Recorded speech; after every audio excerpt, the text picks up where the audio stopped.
We could edit anything off. Okay. Hi, everybody. Um, as you guys know, I'm Nerva, and this is Cutty, Ryan Flowers. and better known as Ryan Flowers. And I have asked him if I can do an interview with him because this is someone that you guys have been praying for quite a long time. So I want to, for me, it's the power of prayer and how it changes things and the journey that he have went through this situation with the pain in your back, right? And the hiccup. Yeah. Yes.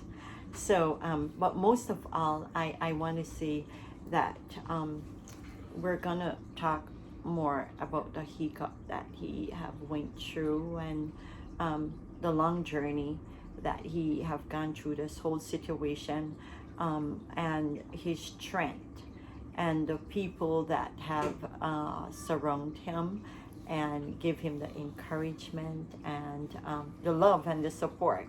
I would say the love and the support, and also his partner that have been there for him, because you know in this time when you're going through difficult time, you need people to show love and support to you.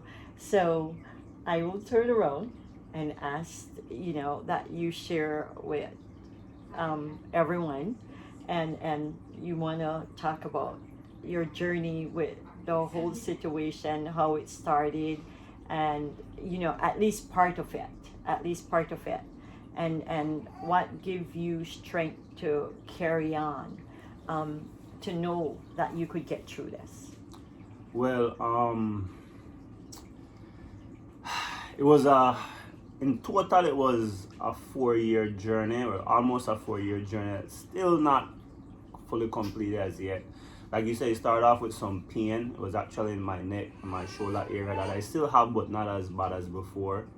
And I ended up getting a shot called cervical epidural, sort of like a cortisone shot that they give like athletes for pain. So when I first got the shot, October 2017, I got the hiccups after that shot, but I did not relate it to the shot. But I remember I was out, like I DJ, as with your son, and we were out DJing, and it was like about midnight, and I started getting these weird hiccup, like not like the regular hiccup. It was like heavy, deep, strong, and it was like one every like hour or so, and it lasted for like a day and a half, maybe 2, and then just went away. The shot kicked in, the pain went away, I went back to work, and it came back again, the pain came back again. Then this time it was 2018, March 2nd or 3rd, I believe, and they gave me the shot again. And same thing, midnight that night, we were out DJing, and I got the hiccups again. This time it was a little bit stronger, and that's when I text my fiance. We weren't engaged at that point, but I text her and I was like, I have these weird hiccups, and I was like, we couldn't explain, and she just said, oh, you know what, remember the last time you got the shot, you got the hiccups. So I'm like, oh, okay, fine. So I thought it was gonna go away, only it never did. It just kept getting worse, and eventually I had to stop work because it was becoming sort of like, it was becoming a hazard, because it got to the point where, like, once I've been over, I would not be able to catch my breath for about like 20 to 30 seconds. Wow. So for that 20-30 seconds, I would be like choking it. Feel like somebody's like squeezing my neck, let it go, squeezing, let it go for like that 20-30 seconds. And it happened several times. Yeah, it happened twice while I was in customers' home. The job I do, I go into customers' home and service appliances, and and they wanted to call 911, and I was like, no, and I was like, I'll be okay. And then after that, I was driving again in my work vehicle, and then it just happened. I couldn't catch my breath, and that's when I realized, like, okay, I'm not doing the right thing here. I'm not being safe, and that's all my job is about, is safety. So I went to my supervisor, and you know, I started talking to him. His eyes was just open up to see how I was talking, and he was like, "This is why you weren't saying anything for the past few weeks, huh?" And I was like, "Yeah." And you know, I was trying to work through it, and you know, I'm like, "I'm sorry, I should have said something earlier." And you know, from there it was just, that's, I would say, where the journey really began. This was like April 12 or 13, like those dates I can just like remember like that, because it was, you know, everything and was so it significant. first began in That's 2017, in 2018, right? Yeah, Yes. but Yeah. all this shot because of pain that started in June 2017. So from there it was just a roller coaster ride, like up and down. Like every time it would stop, I would think, okay, this is it, I'm going back to work.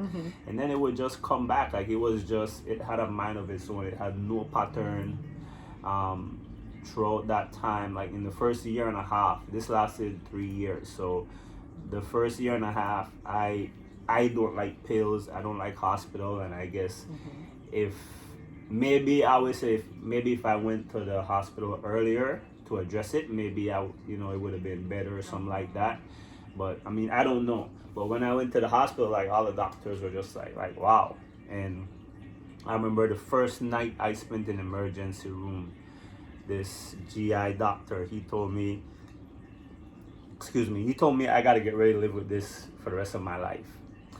And I'm like, in my mind, I'm like, I wanted to curse, but I was like hooked up and drugged up, and I'm like, how you gonna? In my mind, how you gonna tell? But I could still picture it right now. He telling me that and him walking away, and I'm like, you haven't even run. And this is in my head, like you haven't run any full tests, haven't done anything really good yet, and you're already telling me I need to prepare to live like this rest of my life. So that stuck with me, and from there on, wait, I want to ask you something though. It stuck with you, but did you really believe it? To be honest, there were moments when I did.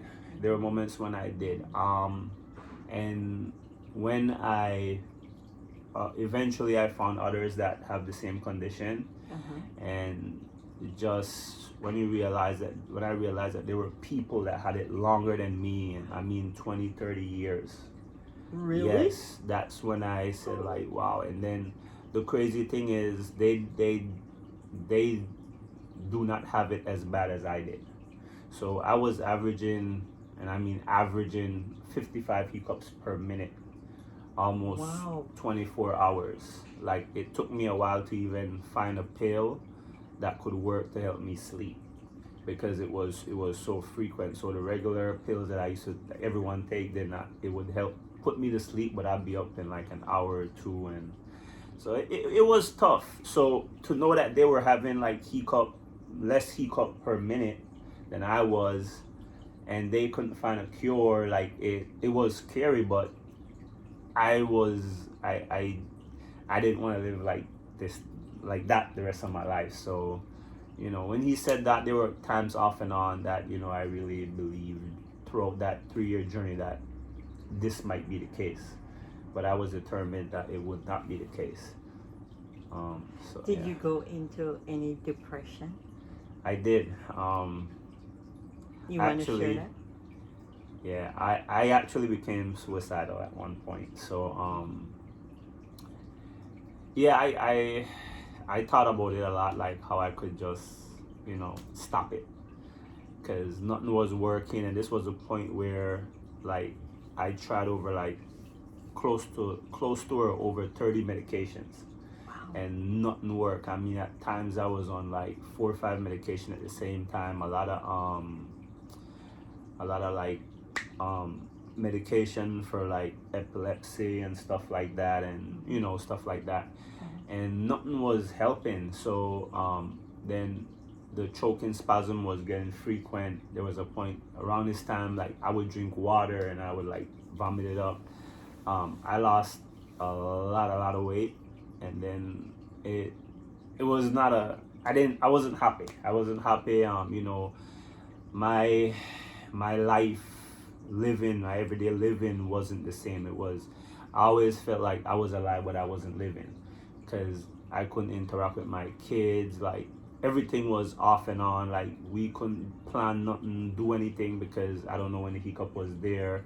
So I started you know, like staying away from people. I became very antisocial, and I avoided confrontation, avoided crowds, and my fiance, she's a people person, and I didn't want to go anywhere. But So she stick to your side, she did, and right? I am so grateful for her because, like I said, along the way I met a lot of people that had the hiccups, and now we have a private group on Facebook for us, and several of them lost their wives, lost their girlfriends, lost their relationship, can't get in a relationship because it's, even though I experienced these hiccups, chronic hiccups, intractable hiccups, whatever you want to call it, persistent hiccups, it was like something like, it's unbelievable.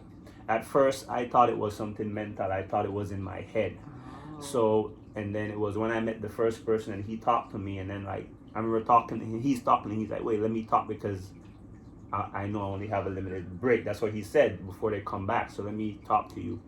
And when he started talking, I could remember I was in a Ralph's parking lot and I felt like I was on the other end of the phone because he's telling me things that only like we would know. Because before I met him, it was very frustrating because I was putting out videos on YouTube trying to find help. And that's when I found out that there's people that have a fetish for hiccups. So they were like playing me. Fetish? Yeah. So they were playing me just to get me on the phone to hear me live hiccuping. And then they would ask me for my my social media handle and stuff like that, and then ask me to send them a video of my stomach. And so that was like something that was frustrating. That was another that mentally get to you. You Yes. can't believe it. That I could people not are believe- so sick Yeah, I couldn't believe that it. they have fetish. Yeah, people post videos just to get likes and stuff about their faking hiccup, doing stuff to get hiccup. And at first I was mad at them, and I'm like, like you guys are taking fun of this, but they don't know. So I had to, I can't be mad at these guys because they don't know better. But because I know I was punishing, I was mad at them. But after a while, you learn to like you see things different. Yeah. So that first, I would say, year and a half, it was tough. But after like I said, that guy was talking, and like my tears was just running because it was happy tears that I wasn't going crazy. So, and after that I met more people, and then that's when I really saw that this is gonna be a real tough journey. And the group was one thing that helped made me strong. And like I said, when I became suicidal, I was thinking, and the day when I was like, you know what, I'm gonna just drive off somewhere or something, I jumped in my car and I drove to the hospital. So I'm glad I did that. And from Thank there, God. it was just seeing psychiatrists, psychologists, therapists, group therapy. And it's like, it never really helped. I would say like it had a 10-20% effect on my life because the things they're telling you to do, I can't do. Like they were saying, hey, you need to go take a walk, you need to do this. I couldn't do those things because my energy level would just drop. Like if I would wake up some mornings and there would be no hiccup for like maybe 5-10 minutes, an hour, 2 hours, but as soon as it starts, That's like it. yeah, like I my energy just gets sucked right away, like just sucked out of me, which is ridiculous. Like the things it does is just, it doesn't make any sense. Let me ask you, when you're seeing all these different people, where did your faith step in with God? My faith stepped in with God. How can I say this? I always had faith in God. I've been through many things in my life, and I always give praise and thanks to God because I got through things that I could not explain in my life, and I mean, this is from I was living in Belize, things that I did, the friends I hung out with, and I'm still here, and but I realized that my faith and my belief in Him wasn't as strong as I thought it was, and that's when I start listening to more stuff on YouTube and prayers and stuff. And that's when I realized that, man, like all these years all my life I've been praying, I haven't been praying. I learned to pray during this whole season of hiccups. That's when I learned to really know how to pray. That's when I learned my Bible more. Like, I always knew stories and stuff. You know, I went to a Catholic primary school, or elementary school, as they say out here. Right.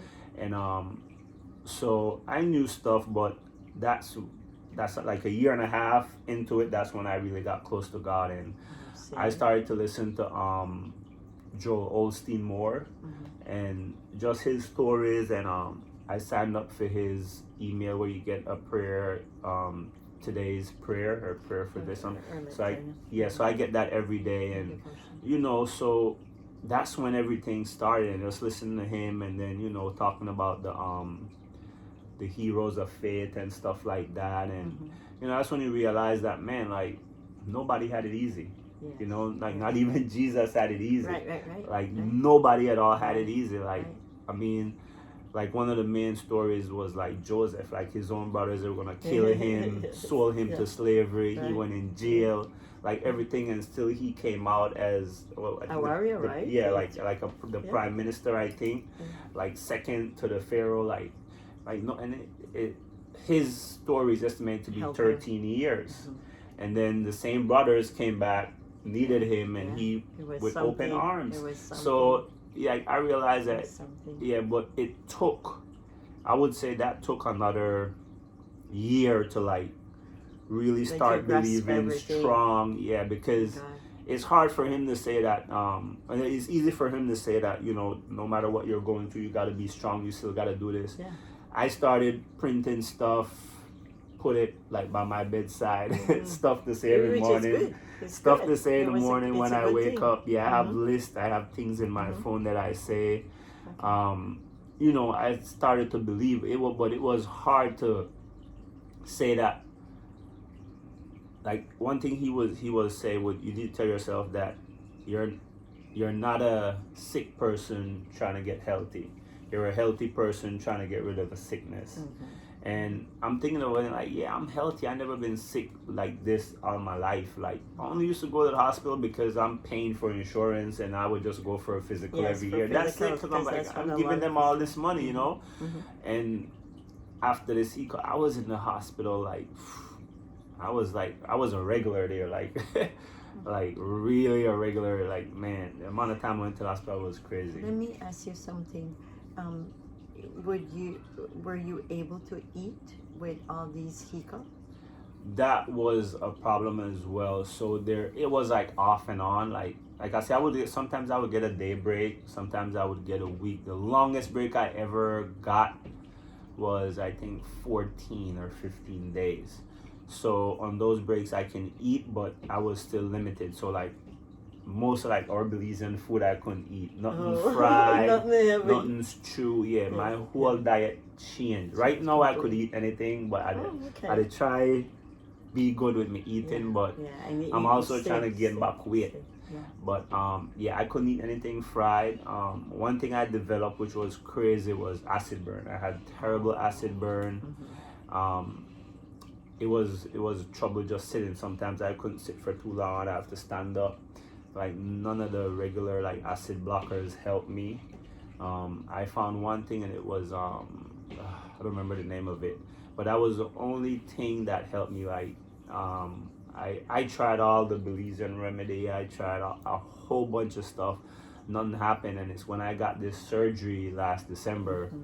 It didn't stop the hiccups, but it stopped the choking spasms, and it stopped the acid burn, which I was so grateful for. Like, I was grateful for that, because even though I had the hiccups, the acid burn and the choking spasm made it worse, because I was scared to drive, because it happened, you know, several times while I was driving. I got the choking spasm. So when that stopped, I was, like, so grateful. Like, even driving, I had to keep a bottle of the acid medicine, because sometimes it's like less than a minute after sitting in the car, it would start burning. So I kept that everywhere I went. Like, it's still in my truck right now. Like, that's just how bad it is. Yeah, I had to have one in my vehicle, one upstairs in the bed, and one downstairs. So that's kind of how I was living, and it just didn't affect me. It affected the kids, my fiance, my family. So everybody. Yeah, it was. But you tough. knew that people were praying for you. Yeah, man, a lot of people were praying for me. like I know you guys, my fiance's people, they have their prayer group in Trinidad. They pray for me. People in Belize, people out here, everybody that pray for me, man. People were praying like crazy. I'm grateful, man. Yeah. It's crazy because I was ashamed to come out with it, and then when I finally did, that's when I realized, like, man, like how much support I You have. didn't know the love and the support that you had. No, I did not. Till when you start talking about it, because at times people, we have so much pride, we don't want to talk about the pain that we're going through, right? Yeah. And I always say, when you tell your story to somebody else, it makes a big difference. Yeah. It makes a big difference, to let others see exactly what you're going through, because this is a drastic situation that you went through, and it lasts for 4 years. 3 years. 3 years. Yeah. 3 years. 3 years. I felt like eternity. So let me ask you now, the hiccup stopped? It stopped. So I'm actually on this pill right now. The only pill I'm on is called baclofen.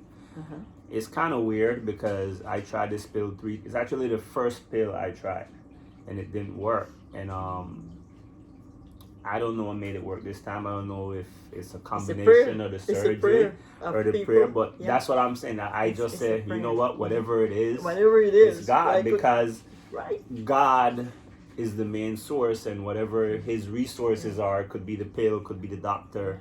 So it could be even the surgery I did. I fought for it. I didn't know if it would work, but I was fighting for that from like a year into the hiccup, or less than a year. I was fighting for it, and then when the pandemic hit, that just threw everything on the side for me, and I was like, wow, man, because I had a date set. It was supposed to be at UCLA, and I ended up flying to New Jersey like a whole 9 months later for the surgery. So I believed in the surgery. And even though it didn't stop the hiccups, it did stop, the acid burn that started a while after the hiccups, and that was really a pain. I couldn't go anywhere and enjoy myself. But life is becoming different, because now you're planning to go back to work, right? Yes, I'm planning to go back to work next week, hopefully. So that has its own trials, and But continue to trust God. Yeah. And it's like what you said, it's God all along. It's God. It got to be God. Because you come back with the same pills, right? And then you fall back again taking these pills, and it makes a difference. You know, after the surgery, it stopped the rest of stuff, but the hiccup didn't stop. Yeah. And then now the hiccup stopped. How many days now, or months? I don't know exactly how many days, but you don't even worry about it, right? I'm around like 50 days or something like that. Yeah, praise so God. close to 2 months. Yes, praise God. From the 3 years? Yeah, from the 3 years. For the first time. So it lasted a little bit. April. Yeah, so about 3 years and a month or 2 it lasted, and it was funny. The thing is, people in the group were taking the pills, and they were seeing, like some success, some relief with it. And in the group we share, whatever helps us, and and we always say in the group, what works for one doesn't work for other, because certain people do certain things and it helps them. Like me, what used to help me get like a 30-minute to 45-minute break was drinking water and making myself throw up. So I know it sounds weird, but it helped. But you had to do a what you had to 30-minute do. break was the world back then. So whatever break you got, whatever was break, I'll take it. Yeah, right? yeah. So and then sometimes it doesn't work. I mean, I tried every trick in the book, every Caribbean remedy, I know, and we Caribbean Belizean have everything. Like, okay, try this, try that, try that, try that. A lot of garlic. Everybody was garlic. I did a lot of garlic, boil it, mango leaf. I spent a lot of money on a whole lot of stuff that didn't work, but I prefer to have tried it than not try it, and what's not. So, and like one of the things I used to always do is like pray to God, like God, give me a sign, and like, you don't really know when God talked to you. And I just woke up one day and I messaged my doctor, and I was like, can I try baclofen again? And see, that was a sign right there. Yeah, and that was a sign. He said okay. He wrote up the prescription, and I took it. I remember it was a Wednesday, And it was funny because I took it the Wednesday afternoon, and like 2 hours later, the hiccup didn't stop, but I could feel it didn't slow down. I was still getting the same. At this point, I was on like a 70 something day stretch. It was the longest stretch. And it was crazy because even though it was so long, like my faith was still strong. Like it was crazy. And that's when I realized, like, man, like all these praying, all these, like, my belief, because I used to always pray to God and say, God, give me more patience, give me faith to believe in you. And you know, because my timing and everything and your timing is different. I always tell her, I know I understand your timing. Somebody said that to me just today. Yeah. That God timing is different from what our timing is, you know? Yeah. Because I used to look on it like, man, like this hiccup just interrupt everything in my life. Because 2017, like before the hiccup, this is when the pain started. I was already approved for a house. I could remember September in my apartment on my living room floor was just paperwork, tax paper, bank thing, everything for my house just to get the house. And then, you know, because the pain kept coming, when it was time to go in escrow, they say if I go into escrow with this, my paycheck that's not my full paycheck because I'm not working right now, I'm not gonna get approved because it's gonna be a different amount. And I was just like so heartbroken. And then after that, I was just like completely off work. And I went from, you know, having everything, building back my life, everything, to just like last year I lost everything, you know. That's when the pandemic hit, I lost everything. And I just, if I wasn't, you know, putting myself and trying to believe and trying to have more faith, I don't know where I would have been right now last year when I started losing everything. But right now, I'm in the process of getting back even more. Yes. And like, that's one of the things, like I said, God timing and my timing. I thought, like, man, like this hiccup destroy everything. And one of the things, like I said, the nonprofit, the Elusive Care Foundation, I always wanted to do a nonprofit. And that's one of the things I can remember, the same Joel Osteen, he always talk about, if God put something in your heart, like you need to do it. Like for years and years, it's gonna be there and be there and be there. And that was something in my heart, because me and Kareem, we give back, but it's not something that we brag about, we boast about. Kareem sponsored a soccer team down there in Mango Creek, Placencia. It's not something we brag about. We always do give back and stuff, back to school in Belize, except last year. We do a lot of little stuff, so that's why we wanted to start the foundation and do more. And I just, even though I was like, you know, like contradicting myself, and if I'm sick I can't do this, and you know, I got to a point where, like, you know what, I'm gonna do this, I'm gonna do that regardless if I have the hiccup or not. And before the hiccup stopped, me and Kareem started the paperwork for the Elusive Care Foundation. Yeah, we decided, I asked him, like, are you gonna be in it? And he's like sure, we're gonna do it. And you know, that was something in my heart. So even that, I believe, is like, you know what, God put that in my heart, where if I'm finally do it, you're giving that probably back. added. You're giving back. So, you know, like God said, okay, no, you realize what I'm trying to tell you. Yes. I'm gonna free you up now. So all those things. He put you on a standstill. Yeah. To put you in a different direction in your life. See, sometimes God stopped us to get our attention. Yes. Because see, sometimes we're rising so fast and then we forget where we come from, right? So God put a stop, and now He's gonna work with you, you know. See, because now you're seeing your faith in God, you're seeing the things that God have done for you, you know. And I always remember when Kareem told me first, you know, how you were sick, and every time I would say, Kareem, how's the hiccup? Kareem said, oh, well, you know, Mom, he's hanging in there. And I'm like, as long as he doesn't, you know, drop off the hanging, it's okay. And I had specific people that was praying. And I always tell people, when I say I'm standing in the gap for you, I'm not just praying for you, because I could say I'm praying for you.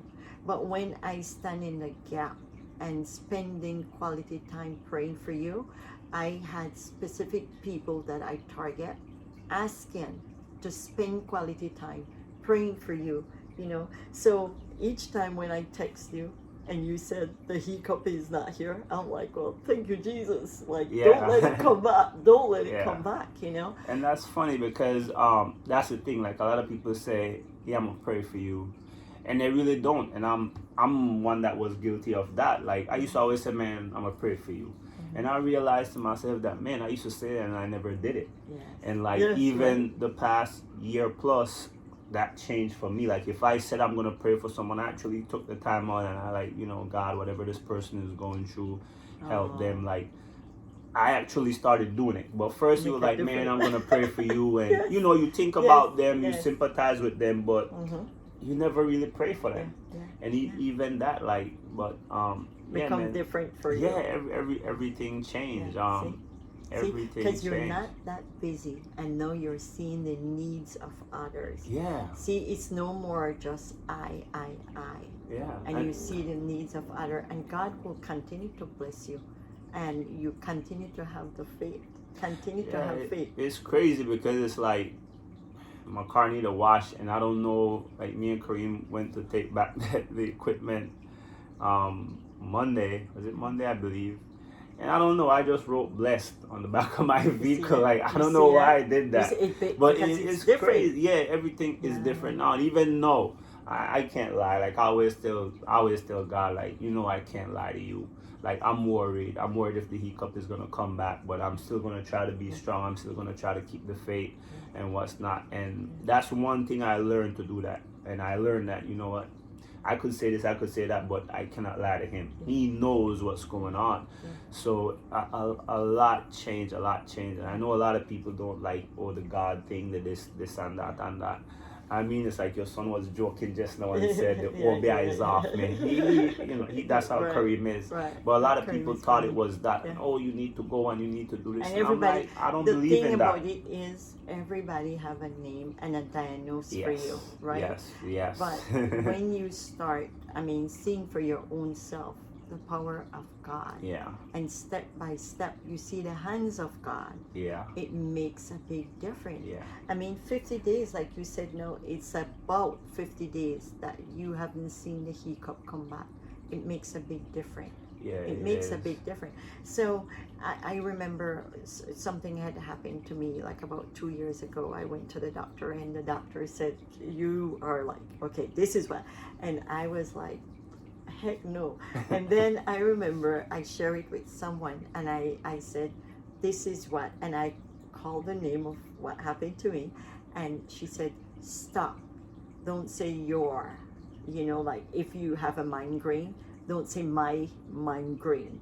So don't say my hiccup. Okay. Because you're like holding on to, this is my hiccup. Yeah. So what you want to say, that hiccup is, that's my past. Now you're moving forward. You're moving forward. That was removing yourself from it. Because it was funny because the guy that actually started the Facebook group, he created a second page because it's funny. This illness is so rare, and I think everybody was like me. They're embarrassed of it because something's, you want to say, stupid or simple as a hiccup can alter your life so much. And a lot of people make a second page just to be in a group to talk about it. And he called himself, like, just say his name is Mike. He called himself Hiccup Mike. And I'm like, my fiance was joking and like, oh, you're gonna start calling yourself Hiccup, cut your hiccup, and I'm like, I'm not gonna label myself. I'm not gonna label myself with that. I say people want to consider me that's with them, but I'm not gonna label myself with that. Don't put that onto you. And I always say that you could speak life into existence. Your tongue speak life or it speak death, and you want to speak life into existence. This is your past. Now you're moving forward. And that was one of the hardest things because that was also something I learned, just reading and it was hard. Like, I could remember, like, sometimes being in the shower and trying to tell myself, like, this hiccup is gonna be gone soon. Like, it's gonna be. It's hard saying that and believing that, and I'm punishing like this. I swear, like, some days it was like somebody just like, pum, pum, pum, pum, pum. just beating me in my chest, in my stomach, in my throat. And I'm there like saying that, you know, this will be gone and trying to smile about it and sing and be in good faith. But the more I did it, the easier it got, the more I start believing. And I became so antisocial. I would see people's texts and I would not want to answer. Like, I was just like, when people ask me how I was doing, it's like, I don't want to answer. Like, and it turned me into a person that I didn't like.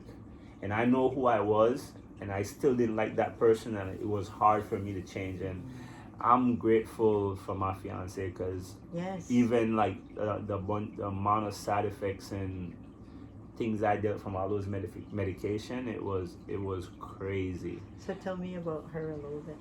Well, she's awesome, man. She's my hero. I always tell her, like, you're my hero. Good. There were so many nights like when I couldn't take it no more, and I would go to the ER.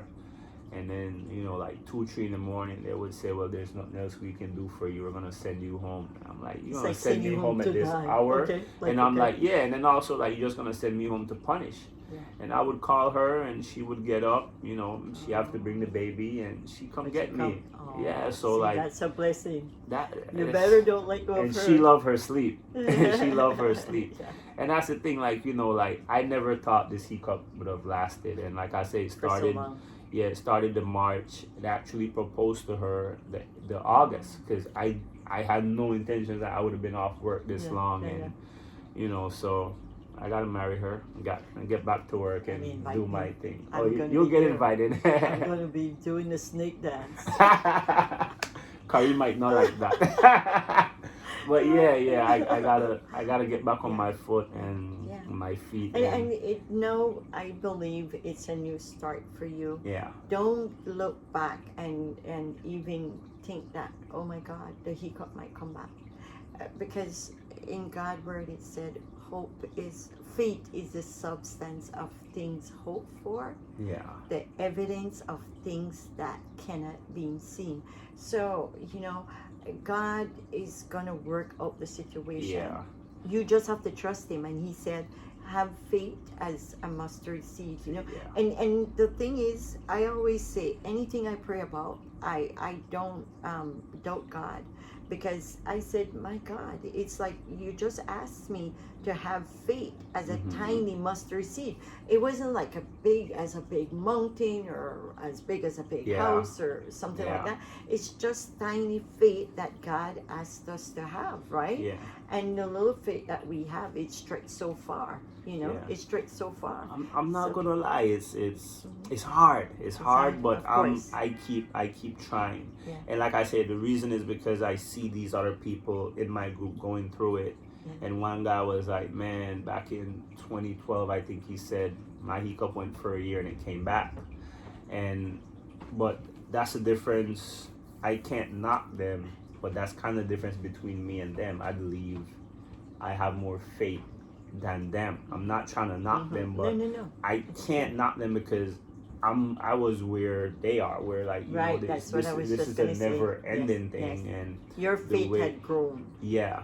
And one of the things that hurt a lot of us in my group is that the guy that had the most faith in the group, he got cured from the hiccup, only to find out that the same thing that he took out of his body that cured the hiccup was malignant. So he had cancer. Oh my God. And it was I believe it was his lungs, and then it happened that he got the coronavirus and his lung couldn't handle it and he died. Wow. So when he died, that devastate you guys. The whole group, like I got super scared. Like I believe everybody got scared. Yeah. I can't speak for them, but I know I got scared. Like I got way scared of the coronavirus. And so he had the most faith, even though they gave him a certain time to live. He checked it on us. He prayed, and you know he had the most faith. But see, he planted a seed. Yeah, he did. He planted a seed. He did. And God used them amongst you guys, you know. Yeah. And the thing about it is, you just never know. The other one, them maybe they're not speaking about their faith, right? But the thing is, maybe silently, because you know, this generation, a lot of this generation, no, is not a God thing. Yeah. It's like evolution or whatever they Yeah. believe in, you know. So they don't want to talk because they don't really know sometimes Yeah. what you believe in, so they don't want to really say, you know. But the thing is, he planted a seed. Yeah, and that's the thing. I don't want to push. I don't want to push every. I know. I try to respect everybody's belief, and sometimes I want to post thing in a group and talk about God and talk about my faith and how I But you believe. see, you But never I don't know. want to. You never know. Bring it up. And let I them see, say. but I did once, Uh-huh. and it wasn't. I don't think it was received well. I didn't get like comments, and nobody really But reacted that's to okay. it. They might not react to it, but you're planting the seed. Yeah. And that's the good thing. But They don't I'm have to react. scared of offending anybody. Just But pray about that, it. Let the Spirit of God work. like you said, he planted a seed because Yes. I remember I used to like look at his post and I'm like I tell my fiance like, babe, like listen to this and read what he like he just posted. I'm like, this guy, they just gave him like a month or two to live and this is how he's talking. And I'm like, man, this guy is like, I'm like, he's really strong. Like I wish I could be strong like him. That's what I used to say, because it's crazy. And but no, you're stronger, right? yes, I am. Yes. It took No, a you're while, but stronger. I'm here. Praise I God, am right? here, yeah. Your faith have grown in God, and you're depending on God now and trusting God more, right? Out of this, what have you come out of this? What would you say to someone that is going through any illness at all? What would you say to them? Believe, have patience. Just believe in him and have patience. And I mean, even David said, like, he walked through the valley of the shadow of death. Like nowhere said it would have been easy. Nowhere said it will be easy. But he said, he's there with him. Yeah. And like, God promised you won't leave you or forsake you. Yes, he also said that. And he promised you help, whatever. You got to hold him accountable for his promises. Yes. And that's what I did. Like, many times, like, it's crazy because the shower is where most of my conversations with it happen. A lot of people. And I would be like you promised me help, you promised this, you promised this. His promises. I'm waiting for my help to come. Oh, like, amen. I remember the story with the lady that just needed to grab his garment, and she just tried to reach, and I'm like, God, I'm just waiting for you to pass by so I could touch your garment. Like, those were the type of things that I'm doing, and those are the type of things that I'm saying. Look at that woman. She was sick for so many years. Yeah. And she just touched that garment, boy, and it makes a difference. It was just the touch. It's like the man who couldn't walk for years, and Jesus asked him, like, do you want to be healed? And I used to say, God, like, I'm ready to be healed. Like, heal me if you want to. Please heal me. Like, it's your call. Yes. And the hardest thing is, like, when we ask God for a sign, and then it's like, you don't know what that sign is. Yes. And then randomly something would happen here, something would happen there. And it's like, even this, like, asking him about going back to work. Like, should I go back to work? Should I wait longer? What should I do? And it's just... So are you starting Monday? It's still a process with my doctors and my job. They gotta clear me. Plus this medication I'm taking, they gotta see, because it is a medication that affect your mobility and stuff. But after a while it stops. And excuse me, I've been on it so long now. When the first week or two, I'm not gonna lie, it affected me a lot. Like, I was just passing out in my couch. But now it don't affect me at all, and I actually went from 20 milligram. Now I'm down to 10 milligrams, so I'm hoping I believe it's gonna keep working. Of course. I went all of yesterday without taking it because I had problems getting it refilled. Yes. But I don't want to rush myself to get off it quick. So. But maybe you have problem refilling it. But maybe you're not supposed to go back on it. Maybe God is working it out. That's what I was thinking too. And that's what I said. That's what I told my fiance, you know what? Maybe this is how it's supposed to be. So I let it go, but then it happened that it worked out itself. Okay. So yeah, my insurance provider, they actually called my doctor, called the pharmacy, and I was like, oh, okay, I'm going to go pick it up. Good. So, and I'm supposed to be taking 15, but I was the one who tapered down. I don't like pills. Even though I tried so many medication, I had to, because, I have a family and they deserve all, they All of you. deserve all of me and what I can give to them. Yeah. So Yeah. yeah. Well, I mean, this is a blessing. I wanted people to hear your story Yeah. because it's a journey for Yeah. 3 years going on 4, right? Yeah.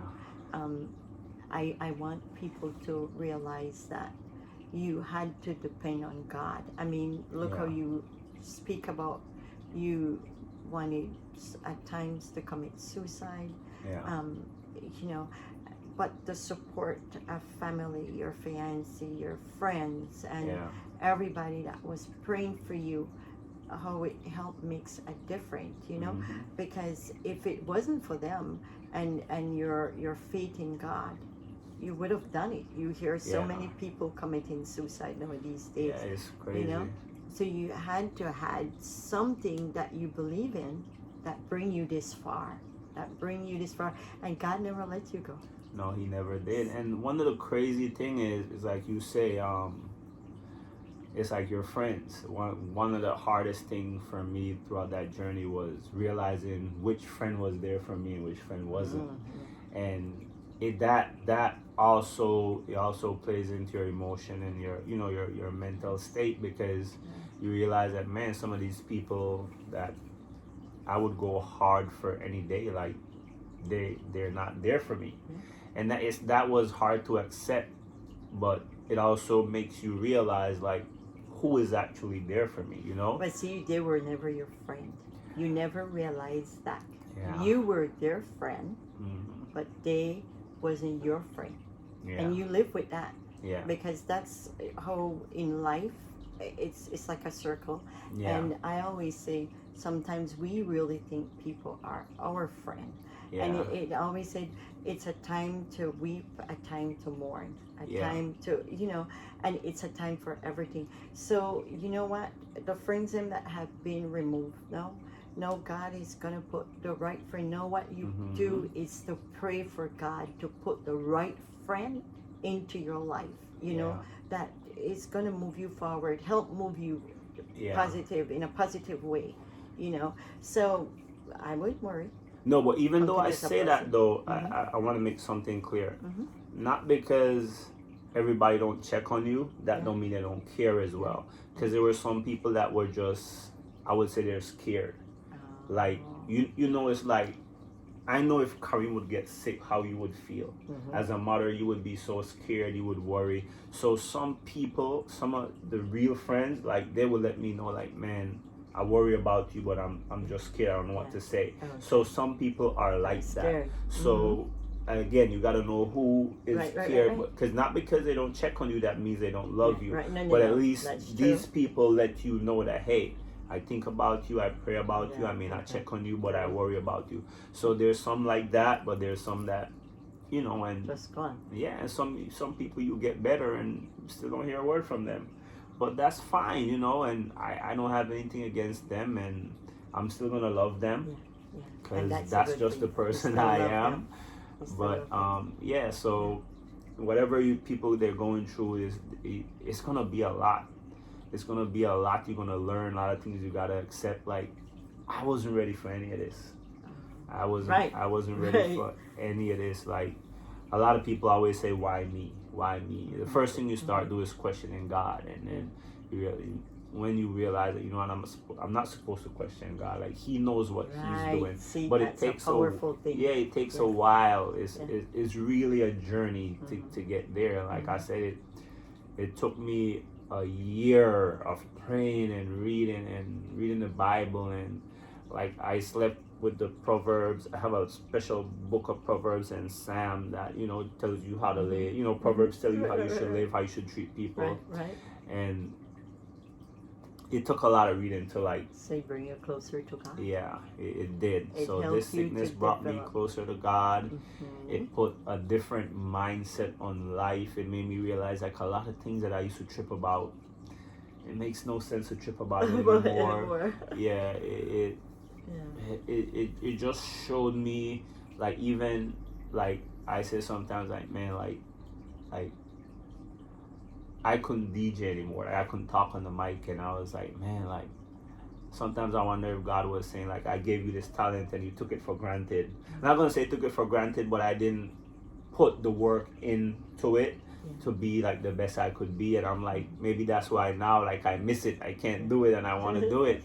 So there's a lot of things, and that's why, like I say, a lot, being, you know, me and Kareem being elusive, there's a lot we can do with this nonprofit. Yes. So, and that's my aim, and this little thing we're trying to do for the you know, back to school for Belize is one, because usually everything goes to the city when you send to Belize. So But now this one, we're aimed to get as much as we can, and we want to send it to the different, as much districts as we can, and it depends on how much we get. Like I was telling Karim, if we have to go down there and do that ourselves, we're gonna do it. Yeah, because that's what I do. I send all over. I just don't, you know, send one place. I send it all over to different people to help different people. Okay. So hey, we're gonna be coming together, working together. Yeah, that's great. You know? That's great. That's great. That's super great. Well, thank you so much. No, thank you. I really, really appreciate it, because I really want people to know how God worked in your life. And it had to be God that bring you this far. I mean, Hiccup for so long, going on, and you know, you could get discouraged, disappointed, and you could have turned to God, but you still held on to God. Yeah. And you still kept your faith going, you know, and that makes it different. That makes it different. So I want to thank you. Unless you want to say something else. Yeah, I want to say something else. In regards to whatever someone is going through, be patient with them. Especially if they try medications, they can change. I know I did. Like I said, the person I was, I knew who I was, and like I couldn't change a lot of things that I was doing, and it was hard. It was hard to see, like, my fiance, my kids having to deal with this, them having to see that, how weak I was. It was a lot. And Hiccups, like, I still can't believe the things Hiccup could do to you, and there's a lot of people out there suffering from it. We don't get the medical attention that we need. Most of the stuff and the I would say the whatever we ask the doctors to try is things we come up with on our own. Like, I would say 90% of the things and the procedures is what I Google on my own, or I learned from the group and talking to others, because, you know, doctors, I can't step on them because they have hundreds of patients to deal with, but there is not a special interest for rare disease. And we tried a lot of stuff. We tried different centers for rare disease, and they wouldn't even consider us, because for one, it's not something that you inherit, you know, so it's not something in your genes, and it's hard for us to get help.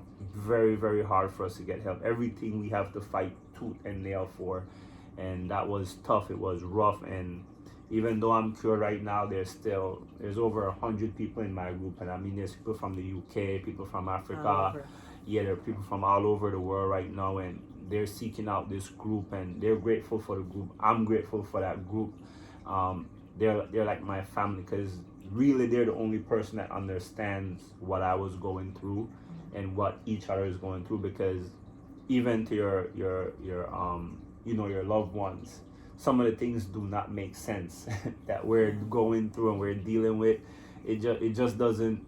Even though it's happening, like, I was in denial as well. That's why I thought it was something mental. Like, I thought I was going crazy, but it doesn't make no sense. Like, wait, Hiccup, it's kind of like a domino effect. Like, that one domino knocked, and then a bunch of things started happening to you, and it's hard. It's very, very frustrating for us trying to get help, and I had to switch doctors until you find the right doctor that actually care and actually want to help.